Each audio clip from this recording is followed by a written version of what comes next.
जय श्री कृष्ण फ्रेंड्स। आज बनावशु high protein पीઝા bytes, एकदम क्रिस्पी टेस्टी, मैदा वगर, लोट वगर, सूजी वगर ने ब्रेड वगर।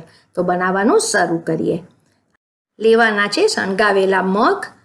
हवे आ मगने आपणे मिक्सर ग्राइंडरमां ग्राइंड करशुं અને મિક્સર ગ્રાઇન્ડરમાં મગ લઈશું આદુ સાથે જોઈએ તો તમે એક નાનો કટકો મરચું લઈ શકો છો। બાળકો માટે લો તો નહીં લાગતા। લઈશું ચોખાનો લોટ અને પાણી મિક્સર ચલાવવા પૂરતું જ હમણાં નાખજો। આપણને થીક બેટર જોઈએ છે। સો હવે આને આપણે સ્મૂધ અને થીક બેટર બનાવી દઈએ। સો અહીંયા તમે કન્સિસ્ટન્સી જુઓ, આ ટાઈપનું થીક બેટર જોઈએ, જરી પણ રની નહીં હોવું જોઈએ। હવે આને એક બાઉલમાં આપણે ટ્રાન્સફર કરશું। હવે ટ્રાન્સફર કરું છું ત્યારે તમે આની થિકનેસ જુઓ ફ્રેન્ડ્સ। આની થિકનેસ બહુ જ ઇમ્પોર્ટન્ટ છે કટોરી બનાવવા માટે। હવે લઈશું હળદર, હિંગ, મીઠું સ્વાદ પ્રમાણે અને બરાબર મિક્સ કરી કાઢીએ। અને જો તમારું ઢીલું થઈ ગયું હોય ફ્રેન્ડ તો એમાં ચોખાનો લોટ નાખીને આ રીતે થીક કન્સિસ્ટન્સી કરી કાઢજો। હવે આને આપણે ઢાંકીને 10 મિનિટ રહેવા દઈએ। ત્યાં સુધીમાં આપણે સ્ટફિંગ કરીએ। બાફેલા સ્વીટ કોર્ન, કેપ્સિકમ, બારીક કાપેલો કાંદો, પનીર એટલે બહુ પ્રોટીન મળી જશે, અને સાથે ચીઝ એડ કરશું। પીઝા સોસ, ને તમારી પાસે પીઝા સોસ ન હોય તો ટોમેટો કેચઅપ, એમાં થોડો ચીલી સોસ અને ઓરેગાનો પાવડર મિક્સ કરી કાઢજો। હવે રેડ ક્રશ પેપર અને બધું પાછું એકવાર મિક્સ કરી લઈએ। એકદમ સુપર ટેસ્ટી સ્ટફિંગ થશે। આ સ્ટફિંગ તમે એમ નેમ ખાઈ લેશો, એટલું ટેસ્ટી છે।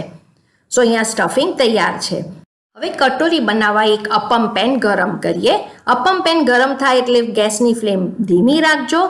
બધા સેક્શન આપણે તેલથી ગ્રીસ કરી કાઢીએ। હવે એકવાર ગ્રીસ થઈ જાય એટલે હવે આપણે આમાં ખીરું લઈશું। તમે જુઓ કે કેટલું થીક ખીરું છે, અને આ રીતે સ્પ્રેડ કરવાનું બધામાં આખા સેક્શનમાં, એટલે આપણને સરસ ક્રિસ્પી કટોરી મળશે। આ રીતે બધા સેક્શન ફિલ કરીને થોડી સેકન્ડ આને ડ્રાય થવા દઈએ। થોડી સેકન્ડ કૂક થઈ જાય એટલે ડ્રાય થાય પછી જ આપણે એના ઉપર આ ફિલિંગ મૂકીએ, પીઝાનું ફિલિંગ મૂકશું। સો પીઝાનું ફિલિંગ મૂકી દીધા પછી હવે ઉપર લઈશું ચીઝ। હવે આને કૂક કરશું મીડિયમ ફ્લેમ પર જ્યાં સુધી એકદમ પરફેક્ટ નીચેથી ક્રિસ્પી ન થાય। અહીંયા ક્રિસ્પી થઈ ગયા છે એટલે હવે આપણે કાઢશું, અને તમે જુઓ કેટલા ઇઝીલી કટોરી બહાર આવી જાય છે, એકદમ ફાઇન કડક નીચેથી।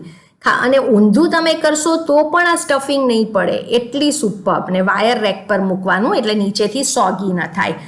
આ ખીરું બનાવીને તમે ફ્રીજમાં સ્ટોર પણ કરી શકો છો। હવે પાછો તમે આનો લુક જુઓ, મસ્ત ચટપટી। તમે પણ બનાવો। રેસીપી ગમી હોય તો કમેન્ટ સેક્શનમાં કહેજો। Thank you for watching.